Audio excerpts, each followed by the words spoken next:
इस भजन में दो शब्द आए हैं, उन पर गौर करिए आप। एक शब्द आया है अंतःकरण। अंतःकरण होता क्या है इसको समझ लो। मन, बुद्धि, चित्त और अहंकार, इन चारों को जब एक जगह रख दिया जाए तो इनका नाम पड़ जाता है अंतःकरण।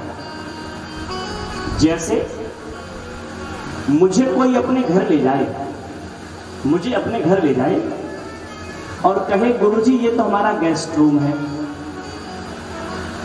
ये हमारी रसोई है, ठीक है ना, ये हमारा बाथरूम है, ये हमारा ये है। अब अलग अलग नाम बताए उसने, रसोई अलग बताई, कमरा अलग बताया, बैठने वाले लोगों की बैठक अलग बताई। लेकिन मैंने उससे पूछा घर कहाँ है? ये तो तेरी रसोई है, ये तेरा बरामदा है, ये तेरा कमरा है, लेकिन रसोई कहाँ है? वो घर क्या कहाँ पर है तेरा? बोला गुरुजी घर ही तो है। मैं घर कहाँ है भाई? ये तो कमरा हो गया, ये रसोई हो गई, ये बरामदा हो गया, लेकिन घर बता मुझे घर कहाँ है? व्यक्ति चक्कर में पड़ गया कि पूरे घर में तो घुमा दिया, अब घर पूछ रहे हो। अंतःकरण बस ऐसे ही है, यानी अंतःकरण मन अलग कर दिया जाए, बुद्धि अलग कर दिया जाए, चित्त अलग कर दिया जाए, अहंकार अलग कर दिया जाए, और फिर पूछो कि अंतःकरण कहाँ? बस बिगड़ गया मामला। हलवाई बूंदी के लड्डू बना रहा था तो बूंदी रखी थाल में। मैंने पूछा क्या है थाल में? कि बूंदी। 1 घंटे बाद उसने बूंदी को कर दिया गोल गोल, गोल गोल, समझ रहे हो ना? अब गोल गोल किया, फिर मैंने उससे पूछा कि अब थाल में क्या है? अब लड्डू है। अरे भाई ये बूंदी थी पहले, अब लड्डू कैसे हो गए? पहले ये बिखरी हुई थी, अब इकट्ठी हो गई, अब ये लड्डू बन गए। तो अंतःकरण मन, बुद्धि, चित्त और अहंकार, इस चतुष्टय का नाम अंतःकरण है। इनमें मन को साफ कर लो, बुद्धि को साफ कर लो। लेकिन एक बात सुनो, इसमें भी नंबर पहले मन का है। हाँ, मनः एवं मनुष्याणाम कारणबंध मोक्षयो, मन ही मुक्ति का कारण है और मन ही बंधन का कारण है। अगर मन विषयों में फंस गया बंधन करा देगा, और मन परमात्मा में फंस गया मुक्ति करा देगा। भगवान कहते हैं कि मेरी वस्तु मुझे अर्पण कर और अपनी वस्तु को तू अपने पास रख। और आपने एक आरती गाई है कभी कि तेरा तुझको अर्पण क्या लागे मेरा। अब तेरा तुझको अर्पण परमात्मा का क्या था? धूपबत्ती, दीपक, रुपए, इन पर परमात्मा आसक्त नहीं होता। परमात्मा कहता है कि मेरा मन था, इंद्रियों में मैं क्या हूं? मन। मेरा मन मेरा था, तू केवल मन को मुझे दे देता तो मैं तेरा कल्याण कर देता। लेकिन सब कुछ तूने दिया मुझे, पर मन नहीं दिया, और यही बंधन का कारण बन गया। दूसरा शब्द आया था इसमें भव, भव सागर। अब मेरी समझ में ये नहीं आई आज तक कि ये भवसागर कौन सी बीमारी है। लोग कहते हैं प्यासी भवसागर से पार होना है।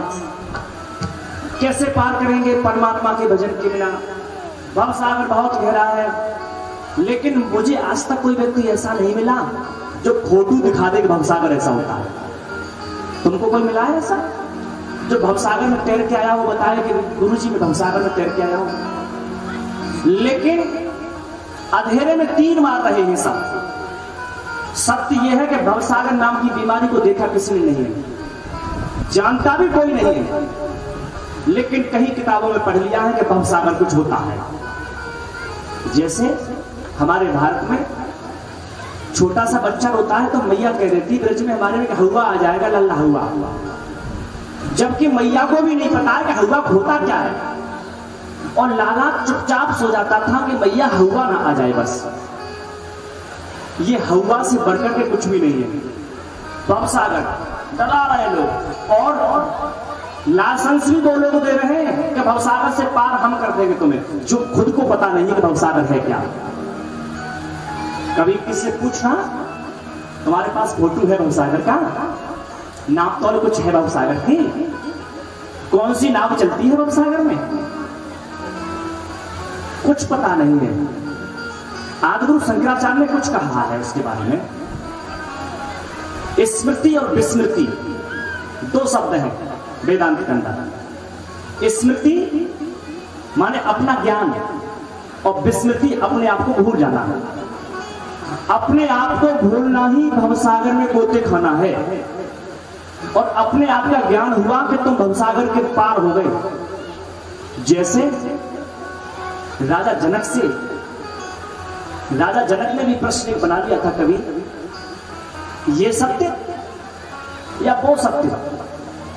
अब राजा जनक का प्रश्न था, जनक जैसा ज्ञानी प्रश्न करेगा तो कोई एड़ा गेड़ा उत्तर नहीं दे पाएगा, क्योंकि श्री कृष्ण भगवान स्वयं गीता में जिस आदमी का नाम ले रहे हो कि जनक जैसे राजा मुझे जानते हैं, ज्ञानी जानते हैं कि ये सत्य है या वो सत्य है, कोई जवाब नहीं दे पाया। अष्टावक्र जी जब आए, अष्टावक्र ने कहा राजन प्रश्न करो, तुम्हारा प्रश्न क्या है। गुरुदेव मेरा प्रश्न है कि ये सत्य है या वो सत्य है। तो अष्टावक्र ने कहा न ये सत्य है न वो सत्य है, जो दोनों जगह मौजूद है वो सत्य है राजन। क्योंकि राजा ने सपने में खिचड़ी पकाई और खिचड़ी पका के रख दिया, ठंडी होने के लिए कुत्ता खा गया। अब खिचड़ी को कुत्ता जब खा गया, अब राजा चक्कर में फंस गए। राजा जब जागे तो देखा कि खिचड़ी तो है ही नहीं सामने। तब प्रश्न बनाया था कि जो खिचड़ी पका रहा था व्यक्ति वो राजा है या अब ये जाग गया है वो राजा है। इसीलिए स्वप्न जगत से जब जागृति अवस्था में व्यक्ति आता है, समझ लीजिए कि उसके लिए भवसागर नाम की कोई बीमारी नहीं है। और जो व्यक्ति अज्ञान की नींद सो रहा है उसके लिए भवसागर कुछ हो सकता है। सुखदेव भगवान कह रहे हैं अगर भवसागर को पार करना ही है, कोई बीमारी बना रखी है तुमने माइंड में और पार करना ही है, काल व्याल मुख व्यास त्रास नड़ास हेतुवे, काल व्याल मुख व्यास त्रास नड़ास हेतुवे। कलयुग रूपी सर्प के अंदर सभी जीव जाए। काल को भी सर्प कहा गया है। काल व्याल, व्याल माने सर्प। काल व्याल मुख व्यास त्रास नड़ास हेतुवे, श्रीमद्भागवतम शास्त्रम कलौकीरेण भासितम। यानी श्रीमद्भागवत जी का पाठ किया है किसने? तोता ने। तोता के अंदर एक क्वालिटी होती है साहब, तोता उसी फल में चोंच मारता है जो फल पहले से मीठा होता है। तोता उसी फल में मारता है।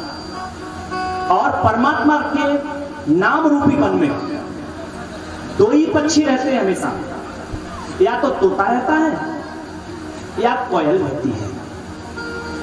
और दोनों कथाओं के वक्ता पक्षी ही है। राम कथा की वक्ता कोयल है।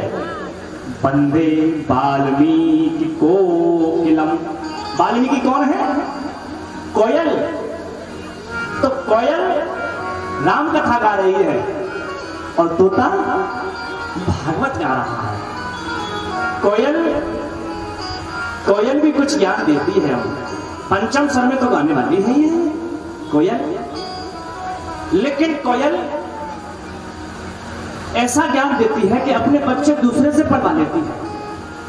अपने बच्चे, वैसे कौवा चालाक बहुत होता है, कौवा बहुत चालाक होता है, लेकिन कोयल के सुत कागा पाले। और कोयल सीधी बहुत होती है लेकिन यहां चालाकी कर जाती है। अपने बच्चे पालने के लिए कागा को दे देती है और कागा अपना समझ के पालता रहता है। और कोयल अपने बच्चों को छोड़ करके चली आती है। वो ये कह रही है कि बच्चे मेरे हैं लेकिन मुझे मोह नहीं है।